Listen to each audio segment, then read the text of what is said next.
I just thought we prepared really well. I mean, we prepared all week, watched film. I thought we worked in the gym super hard for each other, and I just thought we prepared as best as we could. I mean, Glenwood's an awesome team. They did so good, and I thought they fought so hard, and I just thought we prepared really well, and we were ready. Talk about attacking that Glenwood block. You know, they've got a lot of athletic girls at the net, and they went to you in the back row a lot tonight. And talk about being able to kind of hit it over that block and find some holes. Yeah, Brinley is a huge block. Ellie Scarborough is a good blocker. She's got huge hands.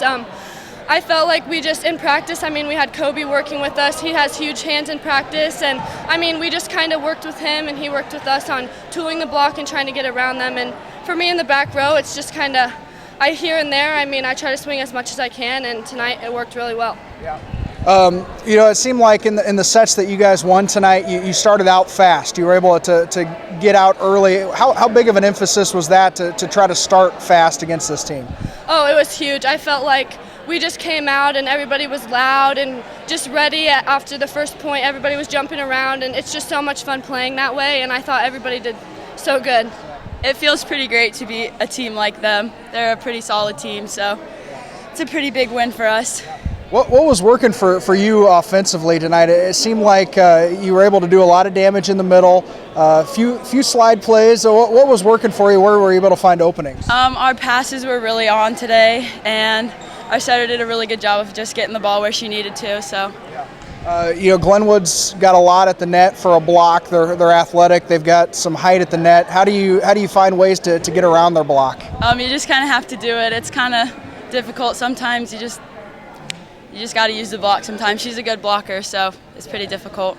You know, you guys had went up to that Bondurant for our tournament and lost 3 close matches. What did that do for you guys in terms of kind of coming together and refocusing as you get into the conference season? I think it really made us focus on, figure out what we needed to focus on. So that really helped for this tournament. So I feel really happy. I know that was kind of cheesy to say, but I'm so proud of the girls, so happy for them.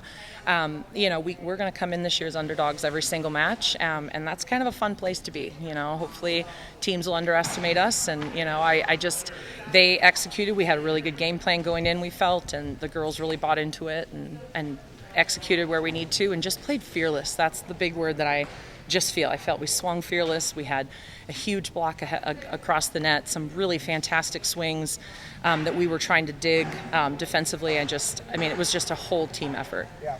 How'd you get around the block of Glenwood? You know, they've got a lot of athleticism at the net. They've got height. How'd you get around that tonight? Number one of my assistant coaches, Kobe, he was our big block basically all the week preparing for this. But no, I think the only way we could get around it was to pull that block for each other. We had 3 strong options at any point. I said to one of my middles at the very end, you're going to have a wide open look because they're going to go there. I mean, teams are going to key in on, you know, maybe our big guns in Lexi, and, you know, Liz showed that tonight too, huge. But we have a lot of supporting people. I mean, we had like 6 kills across the other positions.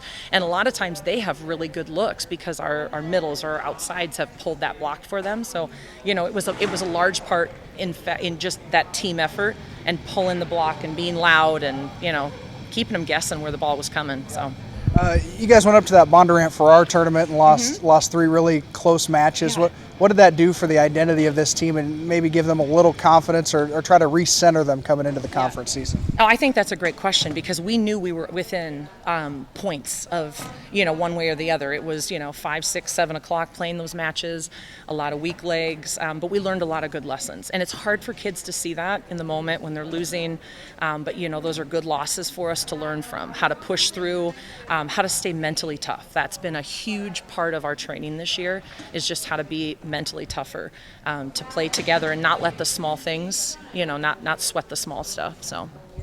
And then on a personal note, win number 300 for you as a coach. What does that mean for you? It means a lot. I mean, this was a fantastic. I'll never forget my 300th. That's for sure. But I have been very, very blessed to have some fantastic athletes and groups over the past, God, how many years? Like, you just kind of forget about those. But like, you forget how long. It doesn't seem like I've been doing this that long, I guess, but I'm extremely thankful for the community that I coach in, the support, these kids. I mean, we lost 2 all-state hitters last year.